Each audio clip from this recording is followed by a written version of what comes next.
Cell phone addiction is real. Addiction is real. Emotional illiteracy is real. This book right here addresses all those issues. It deals with emotional literacy, cell phone addiction, interpersonal communication, and more. 10P program, we're predicated upon teaching emotional literacy to everybody with a heartbeat.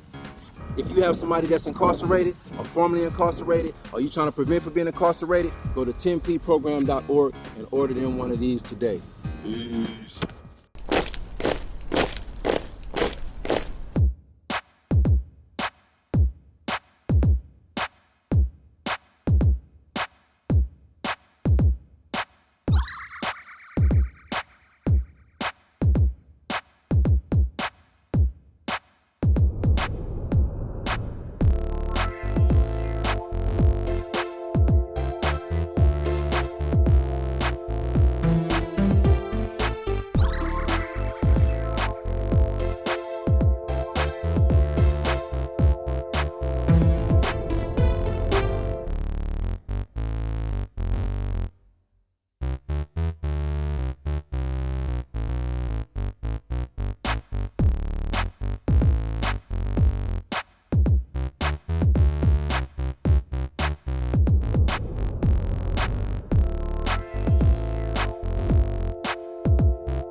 All right, can you say your name, sir? Yes, my name is Anthony Marquis Calloway.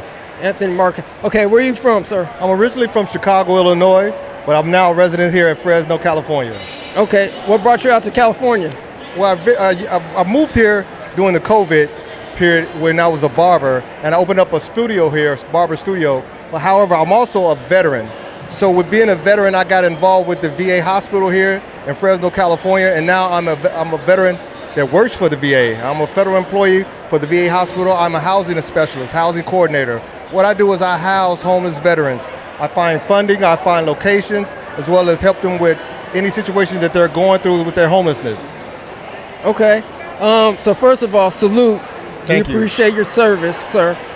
So how long were you in the military, and can you kind of explain your experience being in the military? I was in the military for 4 years. Okay. I was in the era of the Desert Storm Persian Gulf War, and I served 2 tours over there in the Desert Storm Persian Gulf. It was a pretty good experience, don't get me wrong. You know, it was an experience where, as a youth, I was 17 at the time when I joined the service. I was 19 when I went to combat. So it was new to me. It was not only exciting, it was scary. You know, but you know, the U.S., we overcame it. Now I'm back here, and I'm serving my country and serving my veterans as well, helping them.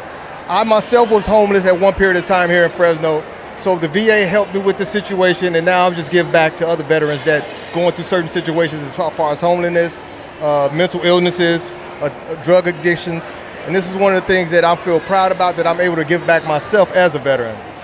Okay, so what are some of the things that not only veterans but people in general don't know about some of the opportunities that are with, you know, the Veterans Association? Yes. The VA have so many opportunities and so many benefits that a lot of veterans don't know about. Right now, I'm here at the Juneteenth Convention Center here in Fresno. It's where a lot of different organizations and other people get together as far as with Juneteenth to giving out certain information that be available to the community. And a lot of veterans here in Fresno may not know that there's a lot of benefits and opportunities if they need them at the VA hospital. All they have to do is come down to Fresno and Clinton, the VA hospital, register as a VA veteran, and they will get you to the resources of all the things that you may need help with, whether it's being homelessness, whether it's help funding your bills, help you finding a job, helping you get education. Some of the things that a lot of resources that we have that a lot of veterans, particularly our black veterans, do not know. Wow, okay. So in terms of, since got a couple more questions. Okay. So, you know, it's been said that, you know, black Americans have fought in every single war. We have. Okay. So I guess my question, you as a black American here in the United States, One, can you just, I mean, you don't have to put it in detail, but just kind of give us, your brief understanding about blacks fighting here in the military since basically emancipation to here, and also why did you decide to join the military? Well, first let me answer the last question, why I joined the military. I joined the military leaving out of Chicago, Illinois. At the time, I was into sports, and I was pretty much like a football or baseball star. However, an injury occurred my junior year, which allowed me not to be able to play my senior year. So not being able to play, it didn't leave me with a lot of options as far as college goes, because I thought I was going to get a scholarship. But then also, a majority of my uncles and cousins had been to the service, whether it was the Army or the Navy. And they used to come back with all of these stories about, what they did and, different things that the service provided for them. And they also left Chicago. And once they left Chicago, they saw a broader scope of the world. And when they came back, they were different. So those was one of the things that I looked at as far as my elders concerned, was where it changed them from one person, one situation, into another person in a different situation. So when I looked up to that. So when the opportunities of college seemed to be far away from me, I joined the service. I joined at 17. And being at a young age, I had to get permission from my parents to sign for me to go to the service. But once I went, I enjoyed it, from boot camp all the way up to being service on the ship. Now, as far as us being in every war and how I feel about that, blacks have served this country and have served in every war from the beginning of this country has started. And we have every right that any other American we have here in the United States. And we need to use those opportunities and take advantage of these things. And don't let our skin color dictate what your priorities are or what the world holds for you, because it's unlimited.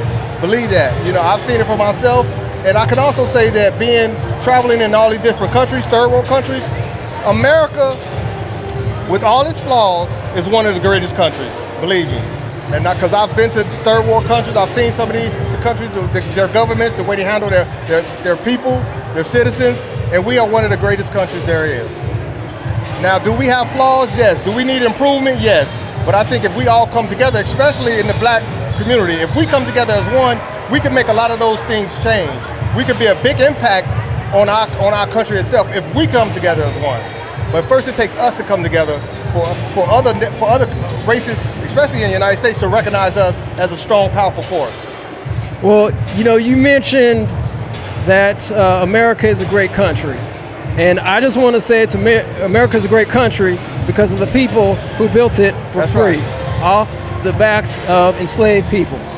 So that's one reason why, and if my opinion, the only reason why the United States is the greatest country in the world. So segue, one or two more questions. I'll let you enjoy the festivities here, brother. Since we're talking about people building this country, can you give me your idea or your concept of what reparations is to you? Well, that is a big question, and there's a lot of answers to that, and there's so many moving parts with the reparation that I feel that we have to tackle. First of all, reparations should have some limitations to it, don't get me wrong, but however, it should be open for our education. It should be open to communities that are stricken and poor. It should be open to blacks being able to further education as far as with college and postal college as far as doctorate degrees and so forth. A lot of times, a lot of us struggle with going to college because of the financial side of it. So I think some parts should be put that with reparations is put aside for just that, for blacks to be able to go to go further to college and further educate themselves when they can't financially. That should be a part of the reparations put aside from also owning our own property, our own land, our own businesses, our own banks. Those are another things that needs to be opened back to us. Years ago when in Oklahoma, Tulsa, Oklahoma, yep. We had the black cities. We had all of those things, and of course that was taken away from us. But we weren't as educated as we are now. We don't have a lot of the opportunities we have now. We don't have a lot of the people put in certain places politically right now, back then, but we do now. So I think we need to utilize all of that and then utilize the reparations in those type of ways. Now, you know, I know other people got a lot of many other ideas about reparations, but those are some of the things that I would like to express and show a reference to or show an idea towards. Gotcha.